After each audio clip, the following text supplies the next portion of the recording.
बिस्मिल्लाहिर्रहमानिर्रहीम, अस्सलाम वालेकुम, welcome back to my YouTube channel. आज हम Oxford secondary mathematics student course book 2 जो कि क्लास 7 की बुक है, आज हम उसकी एक्सरसाइज 1A का क्वेश्चन नंबर 3 को सॉल्व करेंगे। इससे पहले की वीडियो में क्वेश्चन नंबर 1 एंड 2 को हम सॉल्व कर चुके थे, क्योंकि क्वेश्चन नंबर 1 को हम लोगों ने सॉल्व करना था एंड क्वेश्चन नंबर 2 से हम लोगों ने कैलकुलेटर की हेल्प से इसके आंसर्स को चेक करना था। सो चलिए अब हम क्वेश्चन नंबर 3 पर आ जाते हैं। क्वेश्चन नंबर 3 हमारे पास है, find the value of each of the following. यहाँ पर हमारे पास फ्रैक्शंस गिवन है, हम लोगों ने इन फ्रैक्शंस को आपस में मल्टीप्लाई करना एंड डिवाइड करना। सो चले हम पार्ट नंबर 1 जो कि हमारे पास है -5/7 मल्टीप्लाई बाय -28/15 प्लस 1 होल 2/3, हम इसके साथ इसको सॉल्व करते हैं। जैसे कि हम इस क्वेश्चन को तभी सॉल्व करेंगे जब हम इसकी ब्रैकेट को सॉल्व कर लेंगे। चले हम इसकी ब्रैकेट को सॉल्व कर लेते हैं।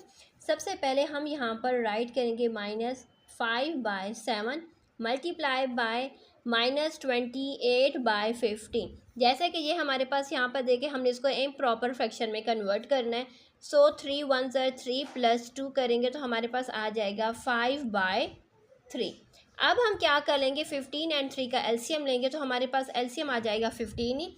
सो हम इसको यहाँ पर राइट करेंगे -5/7 मल्टीप्लाई बाय -28/15 प्लस 5/15।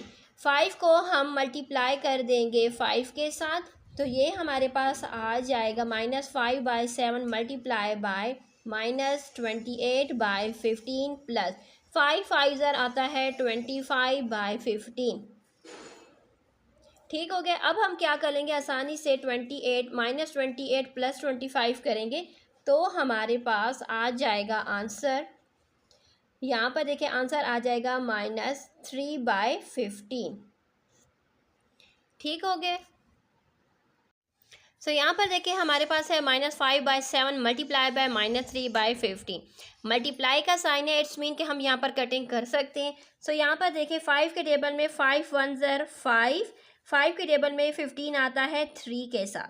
अभी यहाँ पर देखिए रिमेनिंग कटिंग हो रही है, क्योंकि 3 1 3, 3 1 3।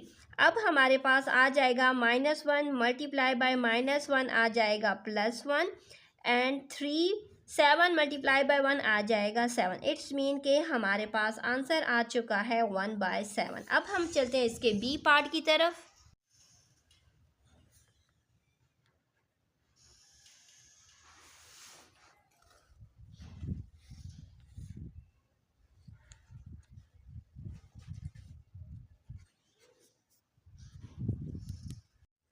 नेक्स्ट पार्ट में हमारे पास है -1/4 माइनस ब्रैकेट में है -1/3। यहाँ पर देखिए ये हमारे पास स्क्वायर ब्रैकेट है, यहाँ पर भी अलग स्क्वायर ब्रैकेट। इट्स मीन कि ये दोनों ब्रैकेट्स आपस में क्या हो रहे हैं, डिवाइड हो रहे हैं। सो यहाँ पर देखिए अब हम क्या कर देंगे, अपनी ब्रैकेट को खोलते हैं, यानी ब्रैकेट के अंदर जो ब्रैकेट है हम इसको सॉल्व कर लेते हैं। यहाँ पर देखिए -1/4 माइनस माइनस हो जाएगा +1/3। अब यहाँ पर देखिए हमारे पास है 1/4 माइनस 1/3। जैसे कि हमारे पास क्या है, 4 के टेबल में 3 नहीं आता है, 3 के टेबल में 4 नहीं आता, इट्स मीन 4 3 12। तो हमारे पास एलसीएम आ चुका है इसका 12। -1 को हम 3 के साथ एंड +1 को हम 4 के साथ मल्टीप्लाई कर देंगे। सेम यही केस हमारे पास इस तरफ भी होगा ब्रैकेट में, कि ये हमारे पास आ जाएगा 12। 1 को हम 3 के साथ एंड -1 को हम 4 के साथ मल्टीप्लाई कर देंगे। सो यहाँ पर आ जाएगा -3/12 प्लस 4/12 डिवाइडेड बाय 3/12 माइनस 4/12। अब यहाँ पर देखिए हम इनको ऐड एंड सब्ट्रैक्ट कर लेंगे, तो यहाँ से हमारे पास आ जाएगा यहाँ पर हाँ -3 -3 प्लस 4 करेंगे तो हमारे पास आ जाएगा 1/12 डिवाइडेड बाय -1/12। क्योंकि यहाँ पर देखें जो ग्रेटर वैल्यू है उसके साथ माइनस का साइन है, इसलिए हमारे पास आ जाएगा -1/12। अब हम इनको डिवाइड करेंगे। फ्रैक्शंस को डिवाइड करने का आसान तरीका क्या होता है कि हम डिवीजन के साइन को चेंज कर लेते हैं मल्टीप्लिकेशन के साइन के साथ। जब हमारा साइन चेंज होता है तो इट्स मीन कि हमारे पास जो फ्रैक्शन है वो भी क्या हो जाएगी, नॉमिनेटर की प्लेस डिनोमिनेटर की प्लेस के साथ चेंज हो जाएगी। तो ये हमारे पास हो जाएगा 12/1 - 1। सो यहाँ पर देखें कटिंग बड़ी आसानी से हो रही है। 12 1 ज़र 12, 12 1 ज़र 12, 1 1 ज़र 1 1 ज़र। इट्स मीन कि हमारे पास आंसर आ जाएगा -1। नेक्स्ट पार्ट हमारे पास है part number C. 10 - 15/8 multiply by 3/2 divided by 4 whole 1/2 plus bracket में है -1/4। चलिए हम पहले अपनी राउंड ब्रैकेट को सॉल्व कर लेते हैं। सो यहाँ पर देखें 10 - 15/8 को उसी तरीके से राइट कर देंगे। यहाँ पर इक्वल का साइन लगाएंगे। इक्वल का साइन हमारी बड़ी अहमियत रखता है इन मैथ्स, तो ये इक्वल का साइन हमने ज़रूर यहाँ पर लगाना होता है। Multiply by 3/2। यहाँ पर देखें डिवाइडेड का साइन लगेगा।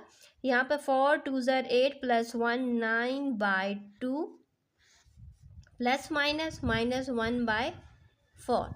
अब हम चलते हैं आगे। यहाँ पर देखें अपनी राउंड ब्रैकेट को सॉल्व करते हैं। 10 - 15/18 सॉरी 15/8 मल्टीप्लाई बाय, यहाँ पर देखिए है 3/2। हम फ्रैक्शंस को डिवाइड नहीं कर सकते, हम मल्टीप्लाई करते हैं। जब मल्टीप्लाई करते हैं तो 9/2 की जगह पर ये अब हो जाएगा 2/9 -1/4। यहाँ पर देखें इसके अंदर हमारे पास कटिंग हो रही है। 3 के टेबल में 3 1 ज़र 3, 3 3 ज़र 9, कटिंग हो गई है। अब 2 1 ज़र 2, 2 1 ज़र 2। अब हमारे पास जो फ्रैक्शन रह चुकी है अब हम उसको राइट करते हैं। सो यहाँ पर देखिए हमारे पास यहाँ पर अब मल्टीप्लिकेशन हो रही है इन दो फ्रैक्शंस में, तो यहाँ पर कटिंग भी हो रही है क्योंकि 3 के टेबल में 3 1 ज़र 3 एंड 3 के टेबल में 15 आता है 5 के साथ। तो अब हमारे पास ये फ्रैक्शन हो चुकी है 10 - 5/3 क्योंकि 5 1 ज़र 5 एंड 8 1 ज़र 8, तो इसलिए अब ये फ्रैक्शन ख़त्म होकर ये आ चुकी है एंड -1/4। अब हम क्या, सॉरी 8 है तो यहाँ पर 8 लिखना है, ठीक है। अब हम चलते हैं इनके एलसीएम की तरफ। अब हम इनका एलसीएम लेंगे तो हमारे पास एलसीएम इसका 8 ही आएगा। सो यहाँ पर हम राइट कर देंगे 8। 10 को हम मल्टीप्लाई कर देंगे 8 के साथ, 5 को मल्टीप्लाई कर देंगे 1 के साथ एंड 1 को मल्टीप्लाई कर देंगे 2 के साथ। सो 8 10 ज़र हमारे पास आ जाएगा 80/8 -5/8 -2/8। ठीक हो गया। अब यहाँ तक तो हमारी बात आपको समझ में आ रही है। अब हम क्या कर देंगे, -5 एंड -2 करेंगे तो आ जाएगा -7। 80 में से जब हम -7 करेंगे तो हमारे पास यहाँ पर देखें 80/8 में से जब हम -7/80 करेंगे तो हमारे पास आंसर आ जाएगा 73/80। यहाँ पर हमारा क्या है, नॉमिनेटर क्या है, ग्रेटर है। इट्स मीन कि हम क्या कर लेंगे, इसको डिवाइड करेंगे तो हमारे पास आ जाएगा 9 होल 1/8 इसका आंसर। नेक्स्ट डी हमारे पास है 1/2 का क्यूब -3/4 का स्क्वायर माइनस ब्रैकेट में है -3/4। सो चलिए हम सबसे पहले इनके पहले क्यूब एंड स्क्वायर ले लेते हैं। सो यहाँ पर जब हम क्यूब लेंगे तो ये हमारे पास आ जाएगा 1/8 क्योंकि क्यूब का मतलब होगा कि हमने 2 को 3 टाइम 2 2 2 ज़र 4 4 2 ज़र 8, ठीक है। अब आ जाएगा -3 2 3 3 ज़र 9 एंड 4 4 ज़र 16 प्लस माइनस -3/4। ठीक हो गया। यहाँ तक का स्टेप आप लोग को समझ में आ चुका है। अब हम चलते हैं अपने डिनोमिनेटर्स की तरफ। जैसे कि हमारे पास फर्स्ट डिनोमिनेटर है 8, सेकंड डिनोमिनेटर है 16 एंड थर्ड डिनोमिनेटर हमारे पास है 4। इट्स मीन कि हम क्या ले लेंगे, एलसीएम। हम एज अ एलसीएम 16 रखेंगे, ठीक है। सो यहाँ पर देखिए हमारे पास एलसीएम आ चुका है 16। इट्स मीन कि हमारे पास जो नॉमिनेटर्स है अब हमने उनको देखना है।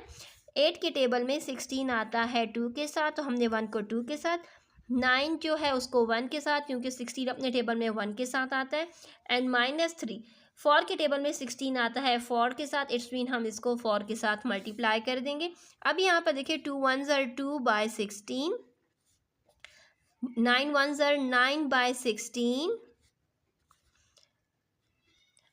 3 4s are 12/16। जैसा कि हमारा डिनोमिनेटर सेम है तो अब हम आसानी से इसको सॉल्व कर लेंगे। यहाँ पर हम सबसे पहले क्या कर लेंगे कि -9 एंड -12 करेंगे तो हमारे पास आ जाएगा -21। माइनस जैसे यहाँ पर देखिए 2/16 -21/16। अब हमने क्या करना है, 21 माइनस +2 -21/16 करेंगे तो हमारे पास आंसर आ जाएगा -19/16। अब यहाँ पर देखिए हम इसको डिवाइड कर देंगे क्योंकि हमारा नॉमिनेटर ग्रेटर देन डिनोमिनेटर है तो ये हमारे पास आ जाएगा -1/3/16। ये हमारे पास आंसर आ चुका है। अब हम चलते हैं इसके लास्ट पार्ट की तरफ। अब हमारे पास इसका ई पार्ट है। ई पार्ट में 1/3 + 4/9 मल्टीप्लाई बाय -1/2 होल स्क्वायर। पहले हम इसके स्क्वायर को ओपन कर लेते हैं। सो ये हमारे पास है 1/3, हम इसको एज इट इज़ राइट कर देंगे। 4/9 को सेम राइट कर देंगे मल्टीप्लाई बाय, जब हम इसका स्क्वायर लेंगे तो स्क्वायर में क्या हो जाएगा कि हमारे पास जो माइनस का साइन है वो रिमूव हो जाए क्योंकि माइनस माइनस प्लस होते हैं, ठीक है। सो ये हमारे पास आ जाएगा 1/4। अब हम क्या करेंगे, पहले इनको आपस में मल्टीप्लाई कर देंगे। सो यहाँ पर देखिए हमारे पास कटिंग हो रही है क्योंकि 4 1s are 4, 4 1s are 4, तो हमारे पास आ जाएगा 1/9। अब हमारे पास 1/3 + 1/9 है। हम इनका एलसीएम लेंगे तो एलसीएम हमारे पास आ जाएगा 9 ही हमारा एलसीएम होगा। 1 को हम 3 के साथ मल्टीप्लाई कर देंगे एंड इस 1 को हम 1 के साथ ही मल्टीप्लाई करेंगे इनकी डिनोमिनेटर के अकॉर्डिंग, ठीक है। अब 3 1s are 3/9 + 1/9। अब ये आ जाएगा 4/9 इसका आंसर। अब हम चलते हैं अपने एफ पार्ट की तरफ जो कि हमारा लास्ट पार्ट है। हमारे पास हमारा एफ पार्ट है 3/2 whole square multiply by 1/15 -2 whole 1/3। सबसे पहले हम होल स्क्वायर को सॉल्व कर लेंगे तो ये हमारे पास आ जाएगा 9/4 मल्टीप्लाई बाय, ब्रैकेट में है हमारे पास 1/15 -3 2s are 6 + 1 7/3। अब हम क्या कर लेंगे, इनका एलसीएम ले लेंगे क्योंकि पहले हम अपनी ब्रैकेट को सॉल्व करते हैं। सो ये हमारे पास आ जाएगा 9/4 मल्टीप्लाई बाय, जब हम इनका एलसीएम लेंगे तो ये हमारे पास आ जाएगा 1/15 सेम रहेगा एंड 7/3 की जगह पर ये हमारे पास आ जाएगा 15। सो यहाँ पर देखिए 3 की जगह पर 15 आए, इट्स मीन कि हम क्या करेंगे 7 को 5 के साथ मल्टीप्लाई कर देंगे। अब हमारे पास ये आ जाएगा 9/4 मल्टीप्लाई बाय 1/15 -7 5s are 35/15। सो पहले हम अपनी इस ब्रैकेट को सॉल्व कर लेते हैं। यहाँ पर देखिए हमारे पास क्या है कि हमारे पास 1 -35 करेंगे तो आ जाएगा -34/15, ठीक हो गया। यहाँ पर अब देखने की हमारे पास कटिंग हो रही है। सो यहाँ पर देखें 9 के टेबल में 9 आता है, सॉरी 3 के टेबल के अकॉर्डिंग हम कटिंग करेंगे। 3 के टेबल में 9 आता है 3 के साथ एंड 15 आता है 5 के साथ, ठीक हो गया। अब हमने देखने कि हमारे पास रिमेनिंग कटिंग हो रही है या नहीं हो रही। सो 2 के टेबल में 4 आता है 2 के साथ एंड 34 हमारे पास 2 के टेबल में आता है 17 के साथ। अब हमारे पास और कोई भी कटिंग नहीं हो रही तो हम क्या कर लेंगे, 3 मल्टीप्लाई बाय -17 करेंगे तो हमारे पास आ जाएगा -51 एंड 2 को 5 के साथ मल्टीप्लाई करेंगे तो आ जाएगा 10। जैसा कि हमारा नॉमिनेटर ग्रेटर है तो हम इसको डिवाइड कर देंगे 10 के साथ तो ये आ जाएगा -5 होल 1/10। ये क्या है हमारा आंसर। इसके साथ हमारा क्वेश्चन नंबर 3 कंप्लीट हो चुका है। क्वेश्चन नंबर 4 में हमसे कहा गया है कि हम इसको कैलकुलेटर का यूज़ करके इसके आंसर्स को चेक करें। सो काइंडली आप कैलकुलेटर का यूज़ करके इस आंसर को चेक कर लेना। अब हम नेक्स्ट वीडियो में आपसे मुलाकात करेंगे, तब तक के लिए अल्लाह हाफिज़।